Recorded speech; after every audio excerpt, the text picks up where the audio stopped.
मी Yogita Nilesh Patil, ward क्रमांक 8 ची उमेदवार म्हणून भारतीय जनता पार्टी आणि महायुतीची उमेदवार.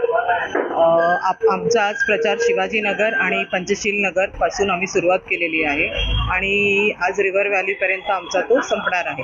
तसंच मी सगळ्यांना, आपल्या जी जनता आहे वॉर्ड क्रमांक 8 ची, त्यांना मी विनंती करते आणि सांगू इच्छिते की आपला जो 15 तारखेला आपली जी